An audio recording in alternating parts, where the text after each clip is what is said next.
नमस्कार, गुलिस्तान न्यूज देख रहे हैं। मैं हूं आपके साथ सौरभ चौधरी। आज एक बार फिर आर्मी चीफ ने कहा कि पाकिस्तान आतंकियों को लगातार घुसपैठ कराने की कोशिश कर रहा है, लेकिन हम उसे लगातार नाकाम कर रहे हैं। वहीं अगर बात करें कश्मीर में आतंकियों के खात्मे की, तो उस पर भी बोलते हुए आर्मी चीफ ने कहा कि कश्मीर में बहुत जल्द सभी आतंकियों का सफाया खात्मा हो जाएगा।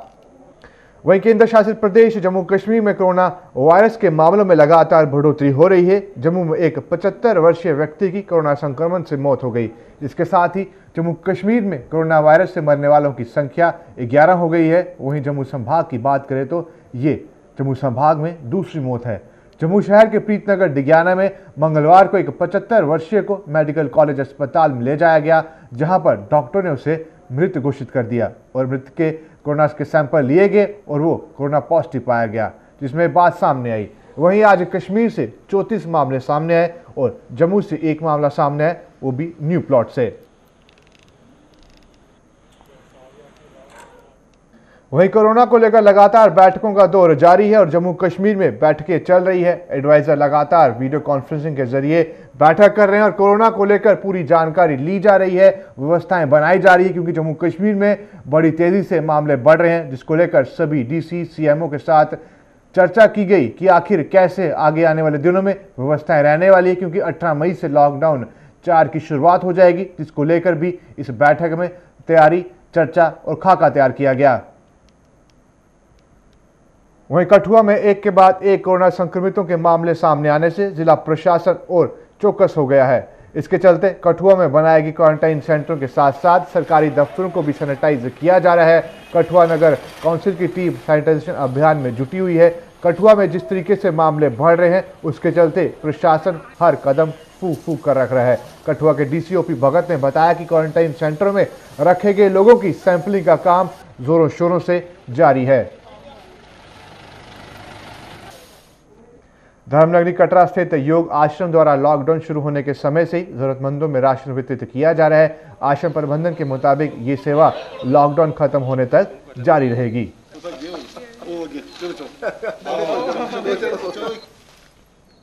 वहीं करीब 55 दिनों तक बंद रहने के बाद उधमपुर में आज गैर जरूरी वस्तुओं से जुड़ी दुकानें सशर्त खोल दी गई।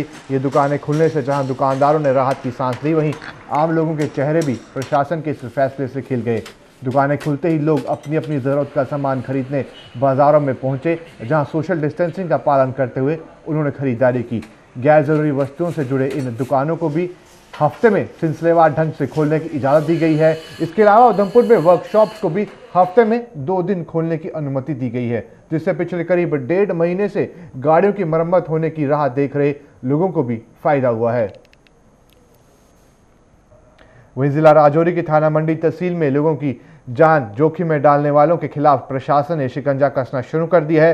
प्रशासन द्वारा दी गई रियायतों का नाजायज फायदा उठाते हुए थाना मंडी के बाजारों में कई लोग खरीदारी के लिए बिना मास्क के ही पहुंच रहे थे, जिन्हें आज एसडीएम मुख्तार अहमद शेख व एसडीपीओ सज्जाद अहमद खान की फटकार का शिकार होना पड़ा। एसडीएम और एसडीपीओ ने आज बाजार का दौरा किया और बिना मास्क के बाहर निकले लोगों को खरी खोटी सुनाने के साथ साथ उनमें मास्क वितरित किए। इसके अलावा लोगों से सोशल डिस्टेंसिंग बनाए रखने की अपील भी की।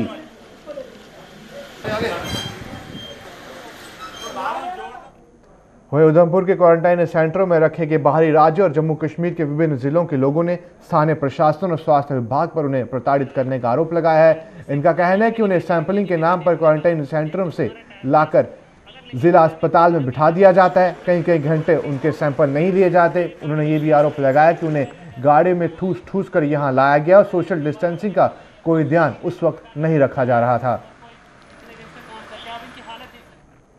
कोरोना महामारी को और फैलने से रोकने के लिए जम्मू नगर निगम अपनी ओर से हर संभव प्रयास कर रहा है। इसी के तहत निगम के अमले द्वारा उन बसों को सैनिटाइज किया जा रहा है जिन्हें इंटर डिस्ट्रिक्ट मूवमेंट की अनुमति दी गई।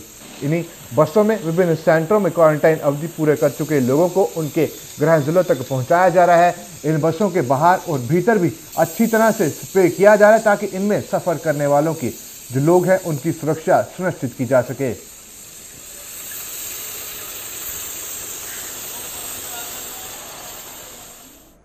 वहीं लगातार बाहरी राज्यों से अपने राज्यों में लोगों का आना जारी है और गोवा से भी केंद्र शासित प्रदेश जम्मू कश्मीर के लोग लौटे, लेकिन इन लोगों का आरोप है कि ये लोग यहाँ आने पर दर दर की ठोकरें खाने पर मजबूर हैं। ना तो इन्हें बताया जा रहा है कि इन्हें कहाँ क्वारंटाइन किया जाएगा और सैंपलिंग भी इनकी नहीं की जा रही, और ये सिलसिला 3 दिनों से लगातार जारी है और 3 दिनों से लोग भूखे हैं, लेकिन प्रशासन है कि इनकी सुध लेने को तैयार नहीं है। क्या कुछ कहना है इन लोगों का जो बाहरी राज्यों से केंद्र शासित प्रदेश जम्मू कश्मीर पहुंचे हैं। वहीं लॉकडाउन के दौरान फूल और गन्ना उत्पादकों के साथ साथ दूध उत्पादक भी बुरी तरह से प्रभावित हो रहे हैं। दूध की बिक्री ना होने के कारण ये लोग भारी आर्थिक तंगी से जूझ रहे हैं। किन परेशानियों से दो चार हो रहे हैं दूध विक्रेता, आइए देखते हैं।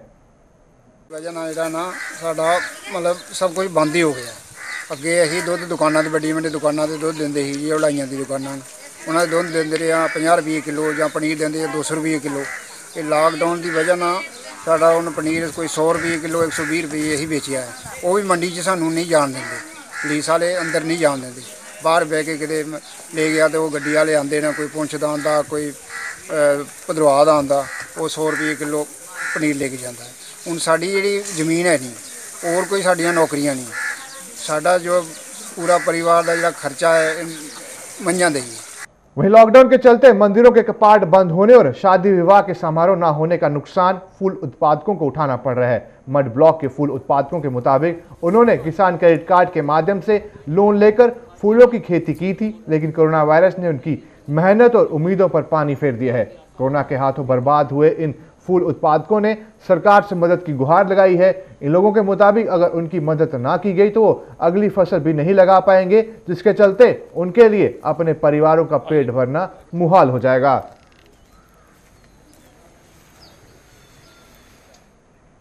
वहीं जलोचक के लोगों ने बिजली विभाग के एक कर्मचारी पर एक रसूखदार के दबाव में आकर उन्हें प्रताड़ित करने का आरोप लगाते हुए आज प्रदर्शन किया। इन लोगों ने आरोप लगाया कि इस इलाके में से बिजली का अवैध कनेक्शन लेकर इस रसूखदार के घर को रोशन किया गया था।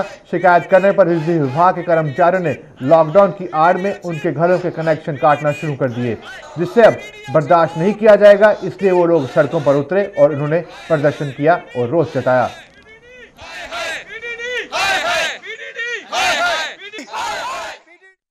दिल्ली में फंसे प्रवासी मजदूरों के लिए स्पेशल श्रमिक ट्रेनें चलाई जा रही हैं। वही स्टूडेंट समेत दूसरे लोगों के लिए भी अब प्राइवेट बसों के जरिए उनको उनके राज्यों में भेजा जा रहा है। दिल्ली से लद्दाख, जम्मू के लिए भी ये बसें और ट्रेनें चलाई जा रही हैं, जिससे लोग वापस अपने घर पहुंच जाएंगे। और वहीं अभी तक अगर बात करें लद्दाख के लिए सबसे ज़्यादा 36 बसें अभी तक चलाई जा चुकी हैं।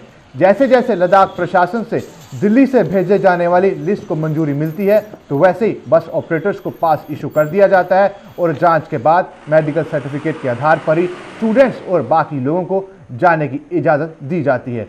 और जिस तरीके से बाकी राज्यों में लोग फंसे हुए उनको वहाँ से लाया जा रहा है, इसी तरीके से नॉर्थ ईस्ट के इलाकों में भी लद्दाख के लोग फंसे हुए हैं और लद्दाख प्रशासन का ये कहना है कि उन्हें भी वापस वहाँ से लाया जाए केंद्र शासित प्रदेश लद्दाख में भी, क्योंकि वो लोग वहाँ पर काफ़ी दिनों से फंसे हुए हैं, गुहार लगा रहे हैं।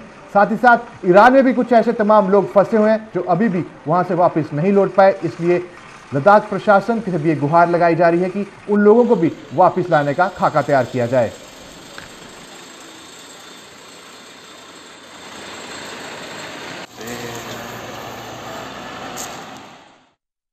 चलिए खबरों का सिलसिला इसी तरीके से जारी रहेगा। बने रहे हमारे साथ, देखते रहे गुलिस्तान न्यूज़।